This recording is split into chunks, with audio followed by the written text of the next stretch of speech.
अगर आपने आधा एक घंटे जो भी डॉक्टर साहब बोलेंगे, यदि आपने ध्यान से उसको सुन लिया तरीके से, जैसा भी आपको सभी का मोबाइल बंद कराया गया होगा कि मोबाइल बंद कर लीजिए, बीच में डिस्टर्बेंस ना हो, तो यदि आप आधा घंटे सुन लेते हैं तो आपके जीवन में वो परिवर्तन आएगा जिसकी आप जिनका इंतजार था माननीय डॉक्टर साहब, आप सभी लोग खड़े होकर के जोरदार तालियों से माननीय डॉक्टर साहब का स्वागत करेंगे। Welcome sir, welcome.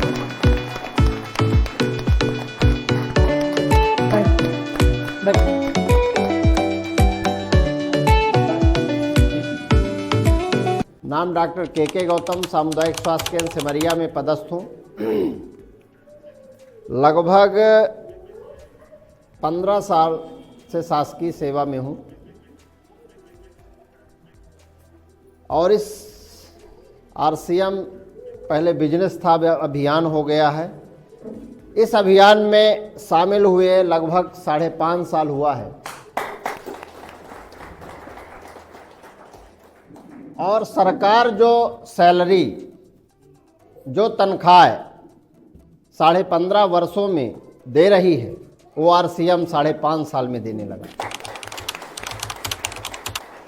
32,000 से ज़्यादा लोग हमारी टीम में इस अभियान में जुड़े हुए हैं।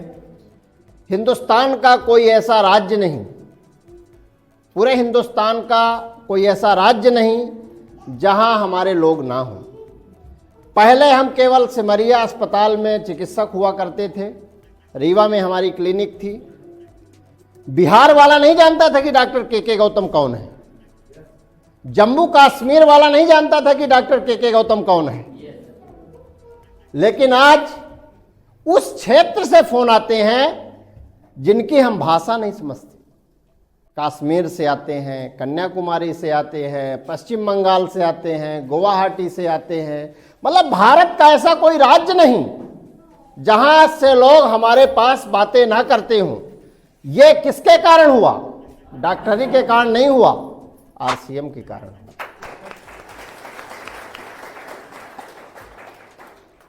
अभी हम दिल्ली गए थे और दिल्ली में एक घटना हुई हमारे साथ। हम मेट्रो स्टेशन में जा रहे थे ट्रेन पकड़ने के लिए, तो पीछे से 8-10 लोग दौड़ रहे थे। तो हम पीछे मुड़ के देखे कि भाई क्या हो गया, हमें लगता है कोई घटना वटना हो गई क्या, मेट्रो में कोई बम बम तो नहीं रखा। तो देखे कि वो दौड़ते हुए इधर आ रही हमारे तरफ। हम खड़े हुए और वो वास्तव में रियल घटना हम आपको बता रहे हैं। और वो 3-4 महिलाएं थी, 3-4 पुरुष और कुछ बच्चे थे। और वो आके मतलब इस तरह का अभी हमने दृश्य कभी नहीं देखा, हमारे पैरों में पड़ गई। ना हमारे रिश्तेदार हैं, ना हमारे कोई जान पहचान वाले हैं। पहली बार वो केवल हमको जूम में देखते थे। तो इसके बाद उनकी आंखों में आंसू आए और खड़े होके बोले कि आप डॉक्टर के गौतम हैं। हम कहे हाँ। कहन कि आपके दर्शन के लिए हम लोग लालायित थे, आज आपके दर्शन मिले। मतलब इस तरह का भाव देख के, दृश्य देख के अपने हम लाइफ में कभी ऐसा देखे नहीं थे जो आरसीएम में आने के बाद हमको देखने को मिला।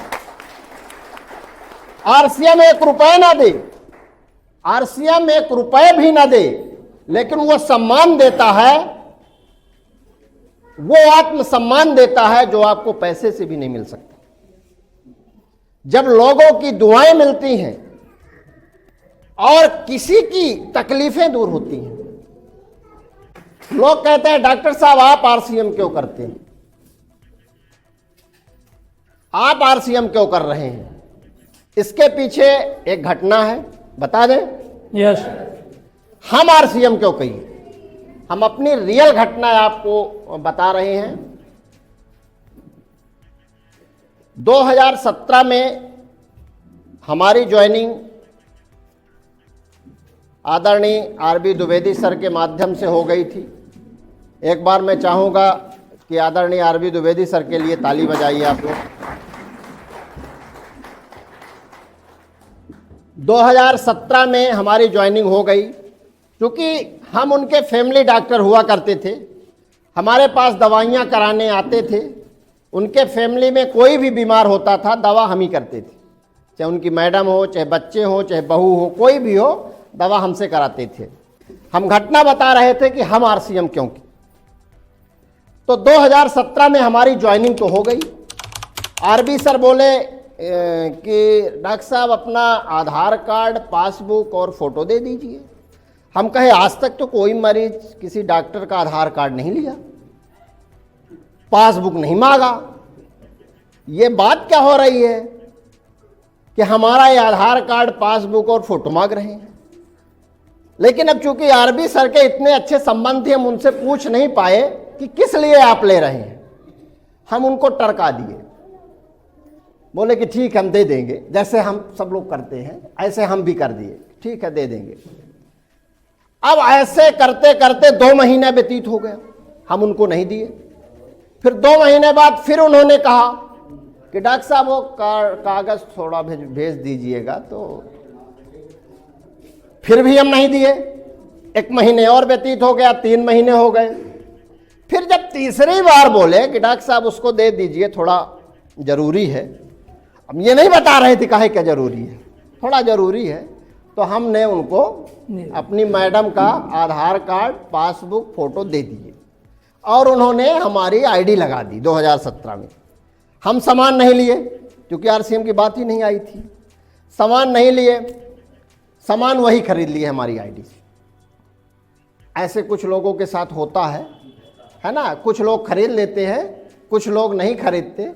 तो जो खरीद लेते हैं उसकी अपलाइन बहुत सौभाग्यशाली है, जो नहीं खरीद पाते वो अपलाइन बेचारी परेशान रहती है, बार बार फ़ोन करते हैं। हम नहीं खरीदे, वो हमारी आईडी से सामान खरीद लिए, हमारी ज्वाइनिंग हो गई, हमारे नीचे कुछ लोग जुड़ने लगे और ये सिलसिला चलता रहा। 3-4 महीने बाद अगर सामान दोबारा ना लो तो आईडी टर्मिनेट हो जाती है। तो हमारी आईडी टर्मिनेट ना हो, इसको बचाने के लिए वो बीच बीच में 100-200 रुपए का हमारे आईडी में कटा दिया करती थी सामान जी। और वो आईडी टर्मिनेट होने से हमारी बचती रही, हमको बचाए रहे, हमारी सांस चल रही थी।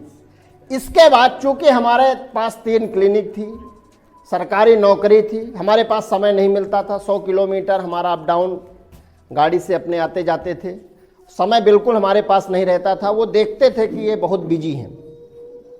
इसके बाद क्या हुआ कि अगस्त 2018 की एक घटना है। हमारे बड़े भाई साहब बहुत ज़्यादा बीमार हुए, उनको लीवर में दिक्कत हुई। हम उनको लेके दिल्ली गए और दिल्ली में लगभग 35% पीलिया थी उनको। दिल्ली में गंगाराम हॉस्पिटल में दिखाई और गंगाराम हॉस्पिटल में डॉक्टर अनिल अरोरा, जो आप उसमें पढ़ते हैं, गामा वाली किताब में लिखा है, गैस्ट्रोलॉजिस्ट, लीवर के सबसे अच्छे डॉक्टर। 2000 उनकी फीस थी। गंगाराम हॉस्पिटल में उनको दिखाए, देखने को तैयार नहीं थे। लगभग 3 महीने बाद बोले कि देखेंगे, उनके पास इतनी ज़्यादा वो था। हम अपना चिट उट नाम वाम लिख के भेजे, किसी तरह से देखने को तैयार हुए और दवाई चालू किए। फिर उसको जब हमारे रिपोर्ट सब उनको रिपोर्ट मंगवाए और देखे, बोले कि डॉक्टर साहब आपके कौन हैं? हम कहें भाई साहब हैं। तो बोले कि आप इनकी दवाई मत कराइए, आप इनको घर ले जाइए। तो हम बोले क्यों? बोले कि इनको जो बीमारी है वो कभी ठीक होने वाली नहीं है और बेफालतू में आप पैसे मत बर्बाद करिए, इनको आप घर ले जाइए। ऐसा उनका वक्तव्य था। हमने कहा कि जब तक सांस है तब तक आस है, ऐसा सुने थे। जब तक अगर किसी के शरीर में सांस है तब तक उसकी दवाई और वो चिंता हमको करनी चाहिए। तो हम बोले कि डॉक्टर साहब इनको आप भर्ती करिए, जो होगा ऊपर वाले के हाथ में है, जो होना होगा होगा ही, आप अपना कर्म करिए, शायद ठीक हो जाए। उन्होंने भर्ती की। लगभग 5 या 6 दिन गंगाराम हॉस्पिटल में भर्ती रहे। 2.5 से 3 लाख का बिल बना और 6वें या 7वें दिनों कोमा में चले गए। पहले तो बोलते चलते थे और सीरियस हो गए। जब सीरियस हो गए तो चिंता बढ़ी कि अब लगता है ठीक नहीं होगे, जो डॉक्टर साहब कह रहे थे वही स्थिति लगता है होने वाली है। फिर हमने क्या किया कि वहां हमने सर्च किया कि और भी लीवर की कौन सी हॉस्पिटल है, तो पता चला कि यहां पर एक हॉस्पिटल है ILBS, institute of liver and biliary centre, Basant Kunj, Chhatarpur station उतरने के बाद बसंत कुंज है। वहां पर डॉक्टर SK सरीन है, पद्म भूषण अवार्डेड है, उनको हमने दिखाने का प्लान किया और वहां से एम्बुलेंस बुक करके सीधे ILBS हॉस्पिटल गए। वहां पर उस समय सरीन साहब नहीं मिले, कोई जूनियर डॉक्टर थे गैस्ट्रोलॉजिस्ट, उनको हमने दिखाया। लीवर की पूरे भारत में उससे बड़ी कोई हॉस्पिटल नहीं है, लीवर और किडनी का केवल वहाँ इलाज होता है। उनको हमने दिखाया, देखे सुने, बोले कि डॉक्टर साहब आप इनको घर ले जाइए, इनको क्यों लाए हैं, और बिल्कुल ले जाइए, पैसा मत बर्बाद करिए। और फिर यहाँ जब मरीज़ ठीक नहीं होता, कोई दिक्कत हो जाती है तो अस्पताल में तोड़ फोड़ करने लगते हैं लोग, हमारे डॉक्टरों के साथ मारपीट करने लगते हैं जब किसी का मरीज़ ठीक नहीं होता, तो आप इनको घर ले जाइए, यहाँ इनका इलाज नहीं होगा। तो हमने बताया कि हम भी डॉक्टर हैं, आप इलाज करिए, जो होगा देखा जाएगा। और उन्होंने इलाज शुरू किया और पर डे 50,000 रुपये लगता था। ICU में थे, 50,000 के आसपास पर डे लगता था। 11 दिन तक ICU में रहे, 12वें दिन होश में आए, और जब होश में आए तब लगा कि अब ठीक हो जाएंगे, और उनका ट्रीटमेंट फिर जनरल वार्ड में शिफ्ट हुए। फिर इस तरह से हम 1.5 महीना दिल्ली में रहे। उनके इलाज के दौरान 1.5 महीने दिल्ली में रहे। 1.5 महीने तक हमारी क्लिनिक बंद रही। अस्पताल में चूंकि मेडिकल लगाए तो सैलरी तो मिल गई, लेकिन क्लिनिक में जो भी मिलता था वो 0 हो गया। हमारे अकाउंट में जितना पैसा था लगभग 16-17 लाख रुपए उस समय पूरा उनकी दवाइयों में चला गया, पूरा दवाइयों में हम 0 हो गए। हमने सोचा कि अब कुछ ऐसा काम करना चाहिए, अगर हम नहीं भी उस काम को करते तो हमारा काम होता रहे। जैसे हम डॉक्टर हैं, अगर क्लिनिक में बैठेंगे तो मरीज आएंगे तो फीस मिलेगी। अगर डॉक्टर ही 1.5 महीने से दिल्ली में है तो कौन मरीज दिखाने आएगा, कौन फीस देगा? तो वो 0 हो गया, उसकी आमदनी 0 हो गई। कोई दुकानदार है जो रोज दुकान खोलता है, अगर वो दुकानदार बीमार हो जाए और 1.5 महीने तक दुकान ना खोले तो क्या उसके दुकान की बिक्री होगी? नहीं होगी। कोई प्राइवेट नौकरी करता है, कर्मचारी है, वो अगर ड्यूटी करने न जाए 1.5-2 महीने तो क्या सैलरी मिलेगी? नहीं मिलेगी। अर्थात जब तक काम करेंगे तब तक पैसा है, काम बंद तो पैसा बंद। ये सिस्टम हमारे साथ भी हुआ। और दिल्ली में RB सर हमारी चूंकि खोज खबर लेते रहते थे और पूछते रहते थे कैसी है तबीयत भाई साहब की, तो हमने बताया कि तबीयत तो ठीक है। और वहाँ से हमने संकल्प किया दिल्ली में कि अब कुछ ऐसा काम करना है जिससे हमको किसी एक चीज के ऊपर डिपेंड ना रहना पड़े, और वो काम हम ना भी रहें और काम होता रहे। ऐसा हमने संकल्प किया और उस संकल्प के साथ हम वापस रीवा आए 28 सितंबर 2018 को। 28 सितंबर 2018 को हम रीवा वापस आए और इसके बाद RB सर को फोन लगाई कि सर ऐसा ऐसा है, ठीक है, अब हमको RCM करना है, लेकिन अभी नहीं, आप 1 तारीख को आइए हमारे पास। और उनको 1 तारीख को, अभी तक RB सर हमको फोन लगाते थे, अब पहली बार हमारा जब फोन गया RB सर के पास तो बड़ा खुश हुए कि डॉक्टर साहब ने आज फोन किया है, बात क्या है, कुछ अलग चीज है।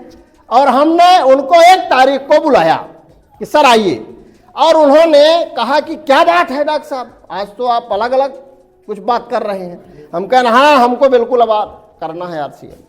अब ये काम हमको नहीं करना है कि जिंदगी भर नधे रहो, ऐसा काम 5 साल कर लो कि जिंदगी भर का काम आपका हो जाए। 5 साल ऐसा कर लो कि जिंदगी भर आपको काम ना करना पड़े पैसे के लिए। काम करना है आपका शौक हो, काम करना आपकी मजबूरी ना हो। अभी हम मजबूरी में काम करते हैं, हम शौक में नहीं करते। हमारी इच्छा नहीं है, हमारी तबीयत खराब है, लेकिन मजदूरी करना जाना पड़ेगा, क्योंकि अगर मजदूरी करने नहीं जाएंगे तो शाम को बच्चों को घर का भोजन का प्रबंध नहीं होगा।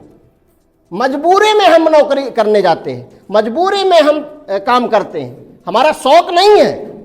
तबीयत नहीं चल रही तब भी हम दुकान में बैठे हैं, तबीयत नहीं चल रही तब भी हम ड्यूटी करने जा रहे हैं। तो हमने सर से बोला कि अब बिल्कुल अब हमको बताइए करना कैसे, क्योंकि हम सुने थे कि आरसीएम में ऐसा होता है, कुछ दिन काम कर लो फिर रॉयल्टी और टेक्निकल जैसी इनकम आती है और इसके बाद आप नहीं भी करोगे तो भी पैसा आएगा आपके घर में, ऐसा हमने सुना था।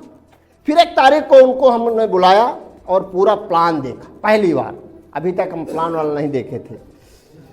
बीच बीच में वो आते रहते थे हमको बताने कि आरसीएम का ऐप है, इसको डाउनलोड कर लीजिए, देखिए आपका इतना हो गया, आपके नीचे इतने लोग जुड़ गए, ऐसा बताया करते थे, हमको मोटिवेट किया करते थे आगे।